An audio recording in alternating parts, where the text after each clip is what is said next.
Hi y'all, this is video number 3, and in this video we're going to talk about what it'll take.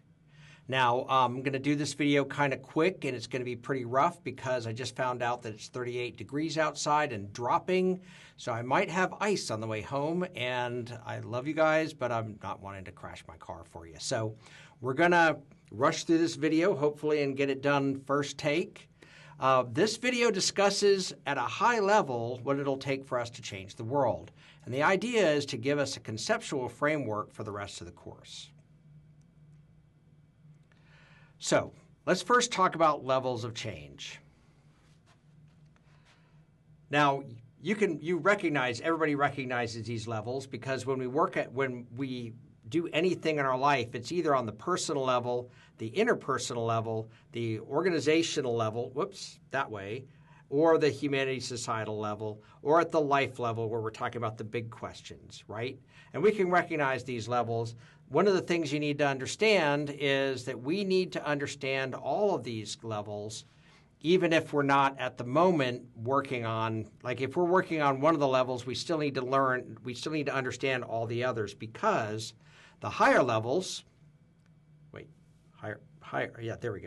higher levels are the context for the lower levels,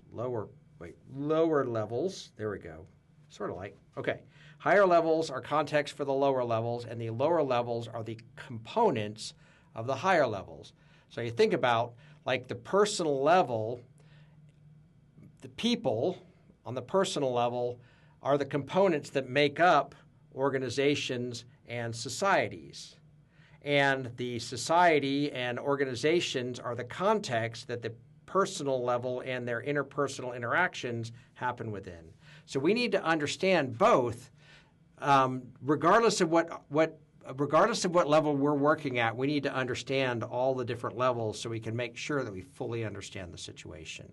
And the type of intervention that we use depends on what level we're working on. All right, second concept we're going to push through is the idea that change is a human process. And it's weird because it doesn't seem like we get that most of the time. It seems like we think that change is some kind of mechanical process that we can just push out.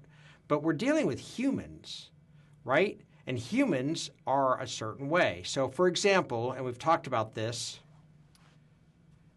the approaches that we use to change are usually more like inflicting change on other people than they are working with them to help co-create change.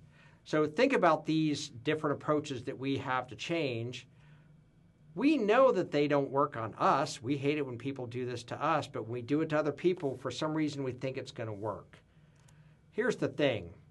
Are our solutions causing the problems?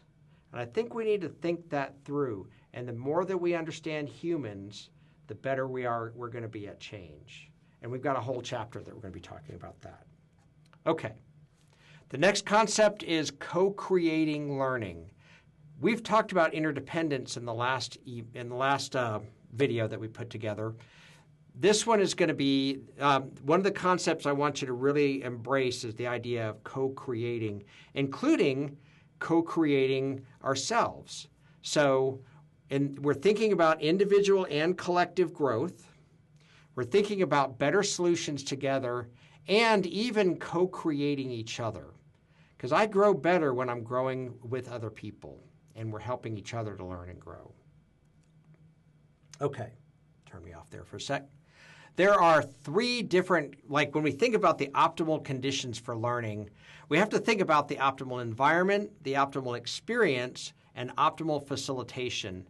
And we have whole chapters on that, and most of the rest of the book is going to be covering those in detail. But if we don't optimize each of these 3 conditions, our learning isn't going to work as well as we'd hope. For example, when we facilitate change, we have to pay attention not only to the content being discussed, but also to the process that we're discussing it with, right? And we call this addressing the meta level. That is the conversation about the conversation. And many times the reason driving the conflict doesn't lie in what we're talking about, but how we're talking about it. So as facilitators, we look at the process or the approach that we're using to make sure that we rise above the content and look at the process that we're using, because the healthier the process we have, the better the results we're going to have. Okay, so that's a whirlwind view of what it's going to take to change. You'll find a lot more in the chapter, so I hope you read that. I'm looking forward to talking to you more about that. Stay safe. Hopefully nobody freezes, and I look forward to seeing you in class.